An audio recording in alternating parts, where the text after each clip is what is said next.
Usai berdamai dengan UEA, Israel gempur Gaza.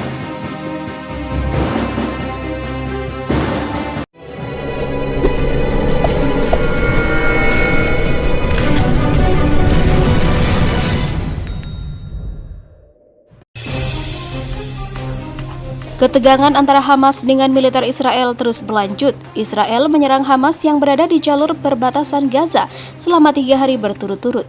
Pembahasan ini dilakukan Israel karena mereka telah menyebabkan 100 kebakaran yang sebelumnya tercatat 60 kasus kebakaran. Serangan ketiga diluncurkan hanya beberapa jam setelah Israel dan Uni Emirat Arab setuju untuk menormalisasi hubungan dalam kesepakatan penting yang ditengahi Amerika. Tapi perjanjian itu ditolak keras oleh Palestina dan menyebutnya sebagai pengkhianatan atas perjuangan mereka, termasuk klaim mereka atas Yerusalem sebagai ibu kota negara mereka di masa yang akan datang. Selama seminggu terakhir, balon peledak dan pembakaran telah diluncurkan dari jalur Gaza ke wilayah Israel. Terang IDF dalam siaran resmi yang dikutip Viva Militer pada Jumat 14 Agustus 2020. Pasukan pertahanan Israel mengatakan pada serangan pertama, mereka tidak meluncurkan rudal tetapi meninggalkan rudal itu di dalam kompleks sekolah yang di bawah perlindungan PBB. Tapi kejadian itu tidak memakan korban jiwa karena rudal tidak meledak. Kemudian, pada serangan yang kedua, IDF menyerang pos pertahanan udara, pos pengamatan dan infrastruktur bawah tanah milik Hamas untuk menyerang properti Hamas. IDF meluncurkan jet tempur, helikopter serang, dan juga tank. Israel yang merasa kesal karena peluncuran balon-balon yang menyebabkan kebakaran membuatnya mengirim pesan ke Qatar bahwa Israel tidak akan mengizinkan bantuan bulanan berupa uang sejumlah 30 juta dolar Amerika ke Gaza jika mereka tidak menghentikan serangan balon pembakar. Seorang analis Palestina mengatakan bahwa serangan balon pembakar dari Gaza sebenarnya bertujuan untuk menekan Israel agar memberi lampu hijau, sehingga Qatar dan dapat mentransfer bantuan keuangan itu.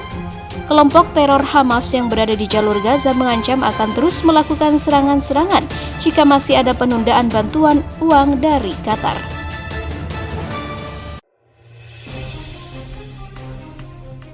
Tidak kasih ampun, militer Israel hajar Suriah habis-habisan pakai helikopter tempur dan rudal anti-tank. Kami siap, ratusan serangan untuk kamu. Israel dilaporkan sedang menggempur Suriah secara besar-besaran, di mana militer Israel mengerahkan ratusan helikopter tempur mereka untuk menghajar militer Suriah. Apa yang dilakukan militer Israel adalah respon atas serangan mortir yang Suriah tembakan ke dataran tinggi Golan yang Israel duduki. Sejumlah sasaran termasuk pos-pos pengamatan SAF atau Angkatan Bersenjata Suriah dan sistem pengumpulan intelijen yang terletak di pangkalan-pangkalan SAF, kata militer Israel dalam sebuah pernyataan Jumat 24 Juli 2020 seperti dikutip dari Reuters. Kantor berita Suriah Sana mengutip sumber militer melaporkan helikopter Israel menargetkan 3 pos terdepan di wilayah selatan Quneitra dengan rudal-rudal anti-tank, menyebabkan 2 orang terluka dan beberapa kebakaran hutan. Penyerangan itu terjadi beberapa jam setelah militer Israel menyatakan ledakan terdengar dari daerah dataran tinggi Golan yang Suriah kuasai. Tidak ada korban yang dilaporkan, tetapi sebuah bangunan dan kendaraan militer Israel rusak. Ketegangan meningkat minggu ini di sepanjang perbatasan Israel-Suriah setelah seorang pejuang Hizbullah, kelompok Syiah Lebanon yang mendapat dukungan Iran, tewas dalam serangan Israel di tepi Damaskus pada Senin 20 Juli lalu. Militer Israel mengatakan mereka telah meningkatkan pasukannya di front utara, di mana Israel perbatasan dengan Lebanon dan Suriah. Menyusul pembunuhan 2 anggotanya di Damaskus pada Agustus tahun lalu, Syed Hassan Nasrallah, pemimpin Hizbullah, bersumpah akan merespon jika Israel membunuh lagi pejuangnya di Suriah.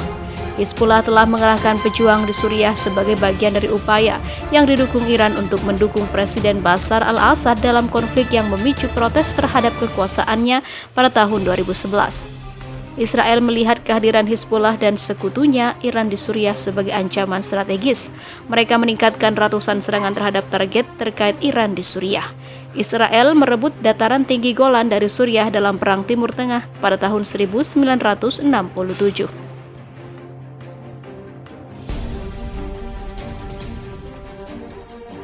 Tank militer Israel terobos perbatasan Lebanon. 3 tank militer Israel pada Selasa 11 Agustus dilaporkan melintasi pagar perbatasan yang memisahkan wilayah Lebanon dan Israel, kata kantor berita Lebanon. Kantor berita Lebanon mengungkapkan 3 tank Israel itu menerobos pagar perbatasan di kota Mais al-Jabal. Menurut laporan itu, sebuah bom fosfor ditembakkan oleh salah satu tank Israel. Tidak ada korban luka yang dilaporkan dalam insiden itu. Ketiga tank tersebut kemudian mundur dari daerah tersebut, sementara belum ada komentar dari pihak Israel terkait laporan tersebut. Pagar tersebut adalah pagar buatan Israel sepanjang 79 km di perbatasan Lebanon. Ketegangan meningkat di sepanjang perbatasan Lebanon Israel dalam beberapa pekan terakhir. Kepala Staf Umum Militer Israel dalam sebuah instruksinya pekan lalu memperpanjang kondisi siaga militernya di perbatasan Palestina, pendudukan, dan Lebanon. Staf Komando Utara Militer Israel, pimpinan Amir Barat, juga dilaporkan telah mempertahankan kondisi siaga mereka di perbatasan Lebanon dan juga Suriah. Perpanjangan kondisi siaga perbatasan Israel dan Lebanon diambil setelah ledakan mengerikan hari Selasa di pelabuhan Beirut. Israel mengklaim siap membantu Lebanon. Pengumuman kondisi siaga di perbatasan Israel dimulai ketika militer rezim ini hari Senin lalu menyerang wilayah Kfar Chouba, Lebanon, dan ladang Sheba.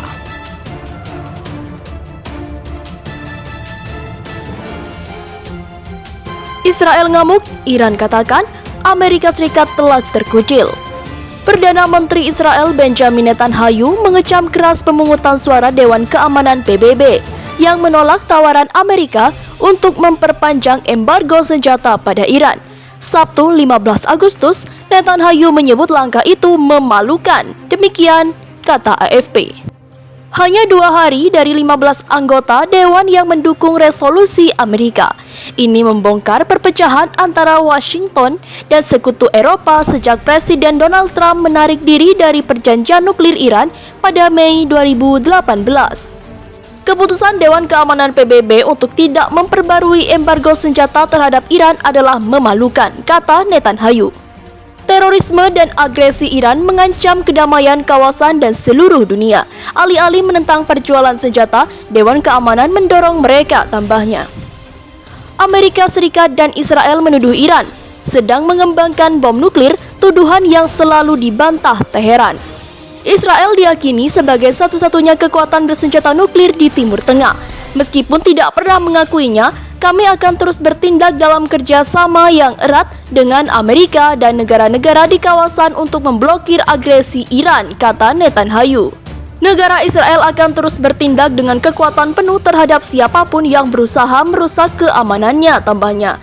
Benny Gantz, Menteri Pertahanan Israel, mengencam pemungutan suara pada hari Jumat dalam upaya terus-menerus mengejar nuklir dan upayanya untuk menyebarkan terorisme dan kekerasan. Iran merusak perdamaian kawasan dan seluruh dunia, katanya. Embargo senjata konvensional akan berakhir pada 18 Oktober di bawah ketentuan resolusi yang mengapresiasi kesepakatan nuklir Iran yang ditandatangani oleh secara resmi dikenal sebagai Rencana Aksi Komprehensif Bersama pada bulan Juli 2015. Berdasarkan kesepakatan yang dinegosiasi oleh Presiden Amerika Serikat waktu itu Barack Obama, Iran berkomitmen untuk membatasi kegiatan nuklirnya untuk keringanan sanksi dan keuntungan lainnya. Jika Israel ngamuk atas keputusan Dewan Keamanan PBB, Iran bersorak. Iran menguji keputusan Dewan tersebut dengan mengatakan Amerika Serikat selama ini tidak pernah telah terkucil seperti ini.